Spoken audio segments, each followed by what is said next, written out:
अस्सलामुअलैकुम, कैसी है मेरी ब्यूटीफुल यूट्यूब फैमिली। वेलकम है आपका मेरे चैनल परीसा लाइफ इन सऊदी अरेबिया में। तो जनाब आज के ब्लॉग का स्टार्ट हो रहा है रात के टाइम से। इस टाइम पर यह है कि बस मैं बच्चों को सुला कर आई हूँ। मैंने सोचा कि काम कर लेते हैं। तो आजकल बस मैंने ये रूटीन बनाई हुई है कि बच्चों के बाबा घर आते हैं तो तकरीबन 1 घंटा मैं बस सो जाती हूँ। उससे यह है फिर सुबह में ना मुझे काम करना बहुत ज़्यादा ईजी लगता है। तो बच्चों के साथ काम करना बहुत मुश्किल हो जाता है। सारा दिन बस बच्चों पर ही नज़र रख लो ना तो वही काफ़ी है। आप देख रहे हैं साथ साथ बस ये है कि मैं शो भी देख रही हूँ, मॉर्निंग शो। तो मैं ज़्यादातर यही करती हूँ कि जब भी मैं कोई काम करूँ ना तो साथ कुछ लगा कर रख लेती हूँ। उससे ये है दिल भी लगा रहता है और दूसरा इंसान थकता भी नहीं है। तो इस टाइम पर बस ये है कि बच्चों के मैं कपड़े प्रेस कर रही हूँ, बच्चों के बाबा के किए पहले। तो काफ़ी दिन से बस ये है कि 2-3 दिन ही हो गए थे पड़े हुए थे ड्रेसेस के। अब प्रेस करूँगी तो अब करूँगी, टाइम मिल ही नहीं रहा था। तो फिर आज बस ये है कि बच्चे थोड़ा जल्दी सो गए। मैंने सोचा चलते हैं अब इस काम को भी ख़त्म कर लेते हैं। तो यहाँ पर बस मैंने ये है कि सारे ड्रेसेस प्रेस किए, बच्चों के बाबा के भी, और फिर ये अपने भी मैंने 1-2 अबाया भी प्रेस कर दिया है ताकि जब कभी पहनना हो कहीं आते जाते तो बस फिर मैं पहन लूँ। 1-2 ड्रेस भी अपना प्रेस करके रख लिया है मैंने, ताकि किसी का आना जाना हो इंसान जल्दी जल्दी पहन ले। तो बस ये है कि बच्चों की कुछ ये है कि अलमारी भी सेट होने वाली थी तो बस ये है कि थोड़ी बहुत मैंने उसकी सेटिंग की। इसके बाद ये है कि बच्चों के बाबा के जो ड्रेसेस हैं, अच्छा जो हस्बैंड है मेरे वो शलवार सूट ज़्यादा पहनते हैं, पैंट शर्ट्स भी पहन लेते हैं लेकिन बहुत कम। तो पैंट शर्ट्स का ये है कि मैं प्रेस करके फिर मैं इस तरीके से तय लगा कर रख देती हूँ कि बस वो जब निकालें और पहन लें, क्योंकि बहुत कम यूज़ होती है पैंट शर्ट्स वगैरह। ड्रेसेस तो ये है शलवार सूट जैसा कि मैं बता रही हूँ हर रोज़ ही तकरीबन पहन नहीं होते हैं उन्होंने।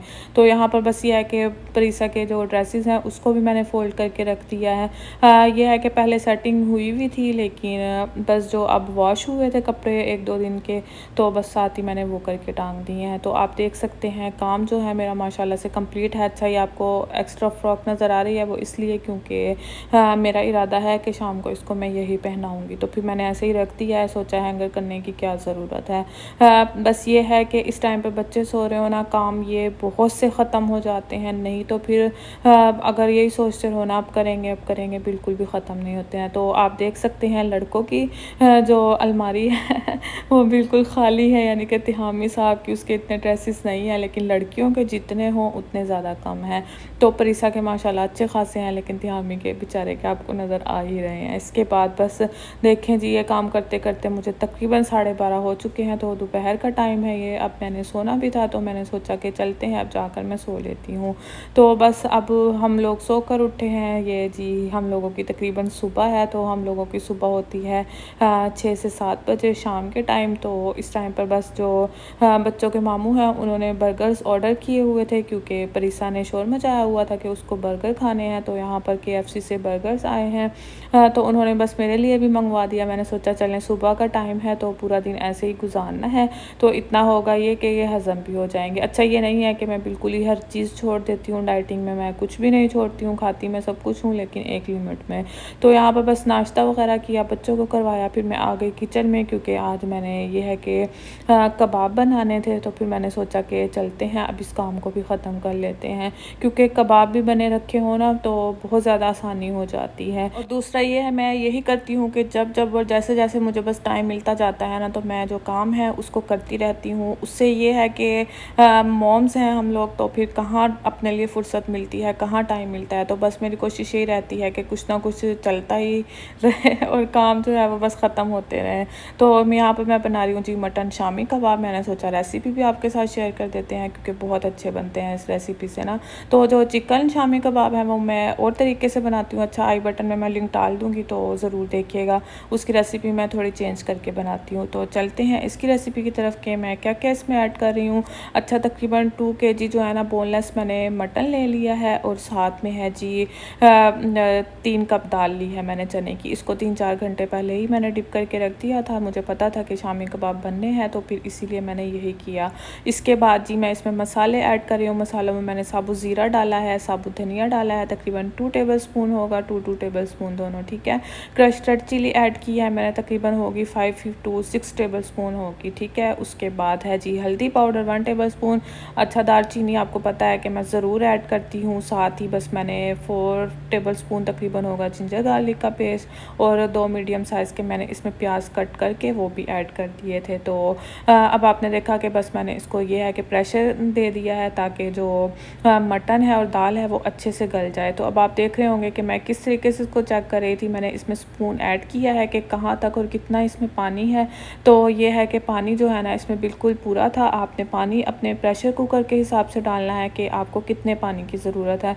पॉट में बनाएंगे तो ज़ाहिर है उसके लिए आपको ज़्यादा पानी चाहिए होगा और प्रेशर कुकर में कम चाहिए होगा। तो कोशिश यही करें कि पूरा पानी डालें, नहीं तो फिर जो कबाब है ना वो बेचारे इधर उधर बिखर जाएंगे और बिल्कुल भी सही नहीं बनेंगे। इसके बाद बस आप देख रहे हैं कि मैंने तकरीबन इसको 15 मिनट का प्रेशर दिया था और जो कबाब है तकरीबन पक चुके हैं, अच्छे से गल चुका है मीट भी, और साथ में ये है कि जो दाल है वो भी गल चुकी है। तो अब इसकी हम ये है कि इसको पीस लेंगे। वैसे तो मैं ये है कि ज़्यादातर ये करती हूँ कि कुंडी में इसको पीसती हूँ, लेकिन आज मेरे पास टाइम बिल्कुल भी नहीं था तो बस मैंने इसको ये है कि चॉपर में ही डालकर पीस लिया है ताकि बस काम जो है वो आसान हो जाए। क्योंकि ज़ाहिर है परफेक्ट हर कोई नहीं होता है, मैं भी बिल्कुल भी परफेक्ट नहीं हूँ, कुछ ना कुछ फिर भी कमी रह जाती है कहीं ना कहीं घर के कामों में, बच्चे संभालने में। ज़ाहिर है इंसान है हम लोग, रोबोट तो है नहीं कि सब कुछ हर तरह से ठीक ही चलता रहेगा। तो बस आप देख रहे हैं दूसरी साइड पर मैंने ये किया कि जो किचन के टॉवल वगैरह थे उसको भी वॉश होने के लिए मैंने ये है कि डाल दिया है। अच्छा, मैं किस तरीके से वॉश करती हूँ मैंने सोचा मैं वो भी आप लोगों के साथ शेयर कर दूँ। मैं जो है पानी में ना अच्छे से ये है कि वॉशिंग पाउडर डाल देती हूँ, यानी कि सरफ़, और उसके बाद बस इसको बॉयल होने के लिए रख देती हूँ। तो 15-20 मिनट ये बॉयल होगा, इसमें से चिकनाई भी सारी निकल जाएगी और दूसरा ये है जो भी इसमें यानी कि गंद वगैरह फंसा होगा वो भी आराम से निकल जाएगा और इजीली ये क्लीन भी हो जाते हैं। इसके बाद बस आप देख रहे हैं कि मैं जो है कबाब पीसने की तैयारी कर रही हूँ, क्योंकि जो मिक्सचर है वो ठंडा हो चुका था। तो फिर मैंने सोचा अभी ये काम ख़त्म कर लेते हैं। तो मैंने तकरीबन एक बंच लिया होगा धनिए का और एक बंच ही पुदीना है और 3 से 4 मैंने ली हैं सब्ज़ मिर्चें, उसको भी मैंने चॉप कर लिया है। ठीक है, उसके बाद बस ये है कि जो हमने कबाब का मसाला लिया हुआ था इसको हम अच्छे से पीस लेंगे। तो बस ये है कि आपने कबाब देखने हैं कि सॉफ्ट होने चाहिए, कबाब कभी भी सख्त नहीं होते हैं। शामी कबाब ऐसे होने चाहिए कि मुंह में आप रखें और फ़ौरन ही खुल जाएं। तो बस आप देख रहे हैं कि जो कबाब का मिक्सचर है वो तैयार है। तो अब बस ये है कि मैं इसको अच्छे से मिक्स कर लूँगी। तो मैं ये करती हूँ कभी कभार तो मैं इसमें एग भी ऐड कर देती हूँ, लेकिन इस बार हुआ ये कि एग जो है मेरे पास ख़त्म थे। तो मैंने सोचा अब मैं इंतज़ार करूँगी एग का, तो फिर मेरे लिए मुश्किल हो जाएगी, क्योंकि अब मेरे पास टाइम भी था। तो मैंने सोचा बस कबाब बनाते हैं जल्दी जल्दी और फ्रीज़ कर लेते हैं। अगर इसी में एग ऐड कर दो ना, उसका फ़ायदा ये हो जाता है कि फिर आपको बार बार ऊपर जो एग है ना वो लगाने की ज़रूरत पड़ती ही नहीं है। तो दूसरी साइड पर बस मैंने इसको मिक्स किया और साथ में ये है कि लेफ़्ट ओवर हम लोगों ने तकरीबन कल ही बनाए थे जी पाए। तो मैंने सोचा अब इसको गर्म कर लेते हैं, क्योंकि ये भी पड़ा हुआ था लेफ़्ट ओवर, और साथ में बस ये था कि कबाब वगैरह मैं फ्राई कर लूँगी।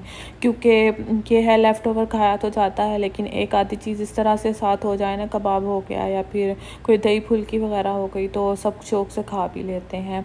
इसके बाद बस मैंने सारे कबाब तैयार कर लिए हैं और अब हस्बैंड आए तो एग ले आए। मैंने सोचा चलते हैं अब लगा देते हैं। वैसे अमूमन मैं इस पर बिल्कुल भी नहीं लगाती हूँ, जो लोग मुझे रेगुलर देखते हैं उन लोगों को पता है। तो बस खैर मैंने आज लगा दी है, मैंने सोचा चलते हैं लगाते हैं, क्योंकि कबाब पे एग लगा दो ना उसकी खूबसूरती ही अलग हो जाती है।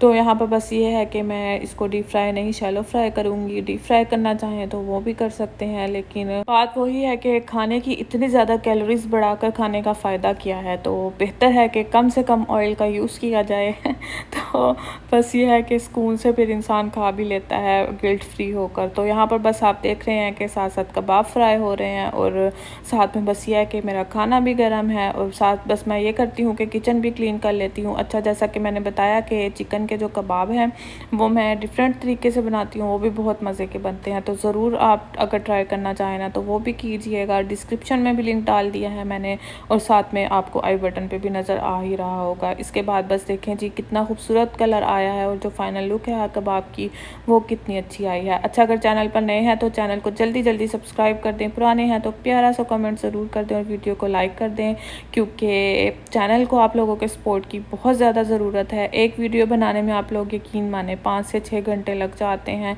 तो फिर भी आप लोग लाइक ना करें तो ज़्यादती है जनाब। जल्दी जल्दी वीडियो को लाइक कर दें, ठीक है। और आगे भी आप लोगों के लिए बहुत से अच्छे अच्छे व्लॉग्स आने वाले हैं, तो उसके लिए आपको चैनल को ज़रूर सब्सक्राइब करना पड़ेगा। तो जैसा कि मैं बता रही थी कि घर के कामों से इंसान फारिग हो जाए ना तो बहुत ज़्यादा इंसान सुकून में आ जाता है। तो मेरा तो यही है कि घर के काम ख़त्म हो और बस ये है कि ज़िंदगी आसान हो जाए। तो ज़रूर बताइएगा जो व्लॉग है आप लोगों को कैसा लगा है। तो थैंक यू फॉर वॉचिंग। अपना बहुत ज़्यादा ख्याल रखिएगा। अगर ये मज़ेदार से कबाब इंजॉय करने हैं तो जनाब आप लोग आकर मेरे साथ ये है कि इंजॉय कर सकते हैं। काश ऐसा हो सकता है कि मैं आप लोगों को भी टेस्ट करवा सकती कि जो खाना है वो कैसा बना है। वैसे ये है कि जो दौर है वो आगे आगे जदीद आता जा रहा है तो शायद ऐसा हो भी जाए। तो थैंक यू फॉर वॉचिंग। अपना ख्याल रखिए। अल्लाह हाफिज़।